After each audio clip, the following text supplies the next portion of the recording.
What's up, everybody? Welcome to Bios3 Raw TV. This is the Olympia review, part 2 of Kari and Phil Heath. We left off at the press conference, and I didn't go to prejudging, but I saw pictures and videos of prejudging. So we were at the 5% Nutrition after party. Now, seeing the pictures in the video, it looked like Kai might have been leading Phil going into the finals. Phil's stomach seemed to be distended, which we never see on him at all, ever. And he was flat, and Kai seemed to be getting crisper and crisper as the posing went along. Now, people are like, what the fuck, why is Phil's stomach so big? When he came back at the finals, his stomach was flat and his waist was small. You know, Phil grew into the show this year, unlike other years where he's, you know, been a little bit heavier, come down. He got bigger as the show came. So I think that, you know, there was some undigested food or something, maybe some water manipulation. Like, if you don't, the carbs don't get digested, they sit in your stomach and they make your stomach protrude. However, those carbs the next night had been digested, and he was full, and his stomach was flat, and he was vascular and hard and full. He was the Phil Heath that we know of, we always see. So Friday we went to the expo, Isotori, the 5% Nutrition, went back to the hotel, got changed, went to the night show.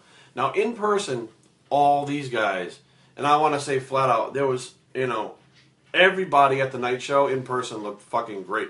I mean, Branch looked, he looked fucking crazy. I don't know what more they would want from him. I mean, he's done as most that he can with his physique. Steve Kuko looked fucking amazing. He was shredded, full, hard, dry. I mean, these guys look phenomenal. Wolf looked phenomenal. Roden looked improved. Kai came out, and I noticed that from the night before, his stomach had flattened out too. Kai's stomach also had flattened out. But he looked like if you touched him, he would be soft.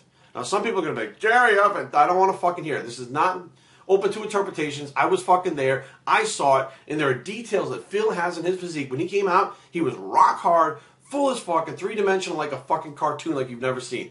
So now, when you stand them side by side, they rejudge the judging again. Go side by side. I mean, the only call I feel like was fucked up from the whole show was Dennis Wolf. I feel like he should have beat Sean Roden hands down. When Phil stood next to Kai, again, you guys don't see what the judges actually see. You guys see what you want to see. When Kai and Phil turned around, supposedly it's going to be over from the rear. I don't think you guys realize that. It's not just about how thick you are. It's about all those little fucking details that make the body look the way it does. Dorian Yates had the most, he was thick and super thick, but the most fucking detail. Ronnie Coleman, super thick, but the most fucking detail. There were people like Andreas Munzer, you know, that beat a shitload of guys that were bigger than them because it had all that fucking detail. You have to have that combination, and Phil had it. Especially if you go back and look at this, look at Kai Green's glutes and Phil Heath's glutes. When they hit that fucking glute shot from the rear, if you go to where the glute inserts into the bottom of the hamstring, at the top of the hamstring and the bottom of the glute, there's an area right there that Phil is harder than Kai is. Now you got to figure, they look great from the front, from the side, whatever. Those judges are going to go, what little differences can we nitpick to see who's better? From the front, Kai was hitting his front double bicep with his arms like this. It looks fucking strange. It doesn't look like a front double bicep. He's got those weird peaked high biceps. It looks fucked up. When Phil hits it, it's down and it covers from his shoulder to his forearm. I mean, it's just, there's little details that make Phil's physique look better when they're on stage. When they hit a delt shot from the side, inside the delt itself, look how fucking creased and how deep that separation, how clearly separated that delt is from the tricep, the brachialis, the bicep. Kai didn't have that. So when you look at those little details, and Kai knew it, at the night show, you could see him losing that confidence he had as he saw Phil coming on stronger. He was like, fuck. Like, I'm fucked. Like, there's nothing I can do. And at the end of the show, you could see them two standing off to the side. And Kai was talking to Phil. He was saying stuff, and he was, you know, motioning with his hands and talking like this. And Phil was just sitting there looking at him, going, you know, shaking his head. And whatever was said, but Kai knew that he wasn't going to win. He knew Phil had him that night. It was very clear from the fucking beginning when they came out, did their routines. Everybody looks like Mr. Olympia. Everybody looks like they won the show when they're by themselves. When they put them on stage and rejudged them, it was very fucking clear that Phil was the hands-down winner.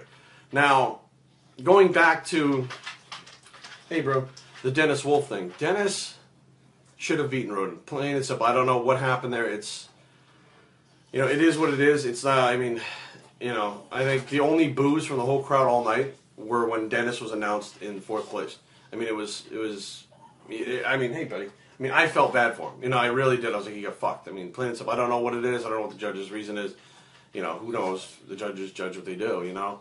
So we, after the night show, Kari and I went to, it was interesting because we actually got to see what happens, like what happens after you win the Olympia. Now, Phil won an 18 karat gold Sandow's trophy. That's, you know, that's the trophy for the 50th anniversary of the Mr. Olympia.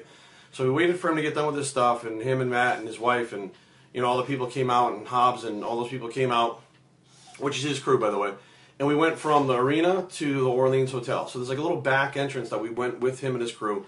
He went upstairs, he changed, went to the gala. So like there's interviews after interview after interview that take place after the Olympia. So these guys not only are done with the show, they have to go do these hour-long interviews like bodybuilding.com and NPC News and Flex Magazine and all this shit. They go to a private gala that the Olympians go to that for the VIP holders, ticket holders and stuff like that. Now this is all like fucking 2 o'clock in the morning, by the way. West Coast time. So if you're from the East Coast, this is fucking 4 or 5 o'clock in the morning. And they leave the gala, go to the after party. Now we got to go to the after party as guests of Phil, thanks to Matt Daniels, gave us the you know, the bracelets and stuff to get in. And we get there, and David Guetta is playing the party. And I feel like an idiot because I don't know who the fuck David Guetta was. So I had to ask around before we even left, like, who the fuck is David Guetta? Apparently he's one of the best DJs in the world. So we get in there, and fucking the place is just rock. It's banging crazy in there. And we go into XS was the club, and we go off, and Phil had a cabana that they had set up for him and his family and stuff, his friends. So we get over there, we're hanging out in the cabana, and again, Phil was now doing more interviews at another place. He gets to the cabana, and like his mom's there, and his, you know, family and stuff, and his wife and stuff, and Kari and I are hanging out in there, and then all of a sudden, and this is something that like I never knew. I mean, this is something that, you know, you may only see here or on Geared Up Radio because I talked about it on there. But Branch and Trish Warren show up. Now, Steve Kukla also came by, so Branch and Trish Warren show up. And Branch comes in, and, you know, Phil's talking with his family and stuff, and he kind of looks over, and he's like, I don't want to bother him. And, you know, Phil's wife is like, no, it's cool, Branch, you know, I'm sure, you know, he'll want to see you. And he sees Branch, and, he looks at him, and they go up, and they hug.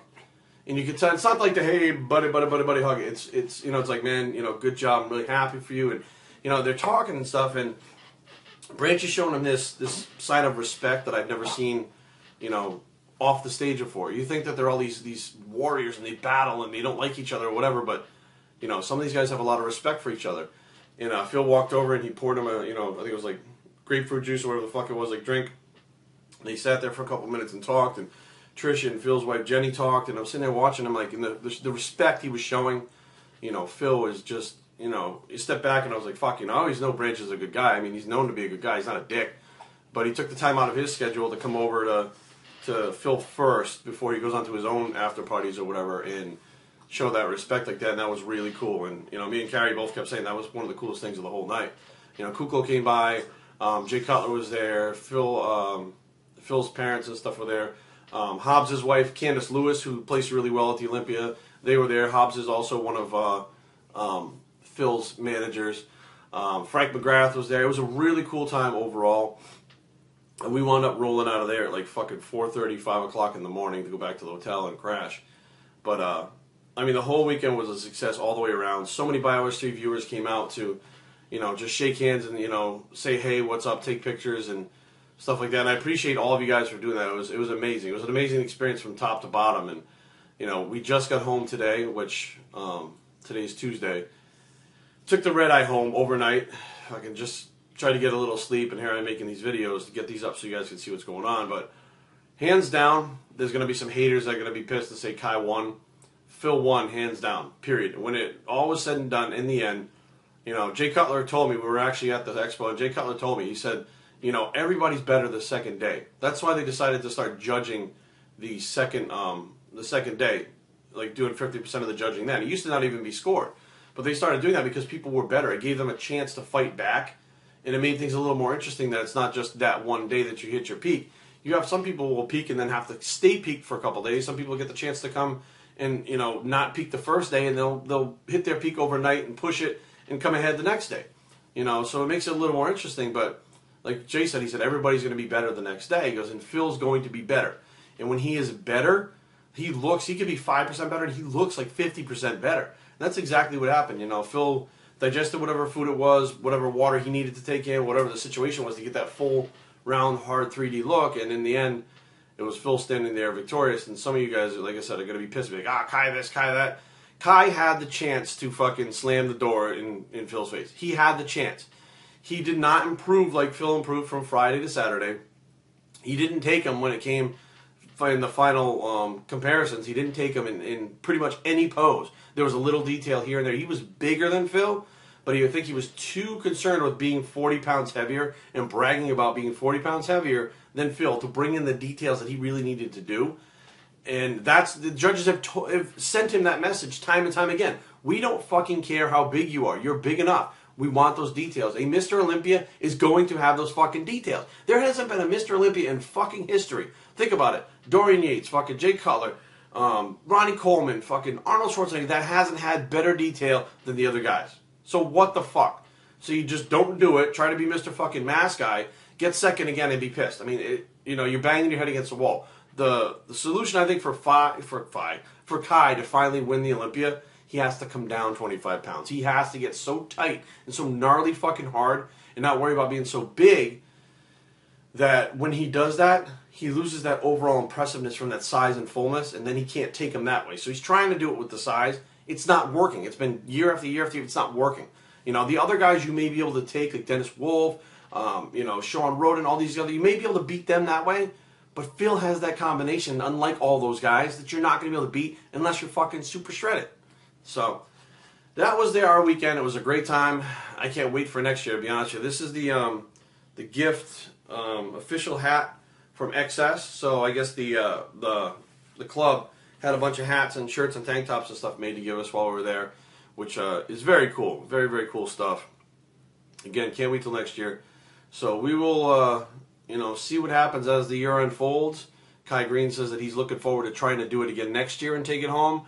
Phil, obviously, he's a 4-time Mr. Olympia now. He joins a very elite group of even Mr. Olympias. He's the only one to have a gold Sandow. By the way, we also got to actually take a picture with one of Phil's Sandows. He brought it to the expo, and they put it at the Gifted Nutrition booth, and they called it Lift the Sandow. You went up on stage, you picked up the Sandow, and you took a picture with it. And I thought it might be a replica. I was like, is this a replica? And, Phil's manager, Matt, said, no, that's one of his Sandows from his house. So we get, Kari and I get to pick it up and hold it and, actually feel a piece of bodybuilding history, which was another amazing thing that happened at the expo. So, till next year, I think that you guys saw my picks, like Dexter Jackson. Everybody thought he could beat Phil. I told you guys he would be downsized very, very much by the time the show got there. He was.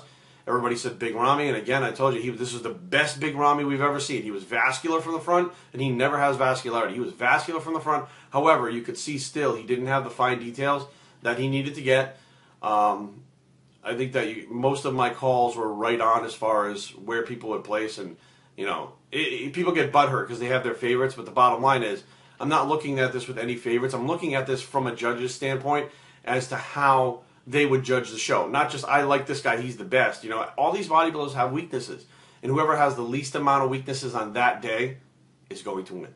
Biohazardtraining@gmail.com. Leave comments down below, but don't fight. www.biohazardtraining.com is a blog, and it's their Mr. Olympia 2014 bicep. I can't believe it's over, and we're out.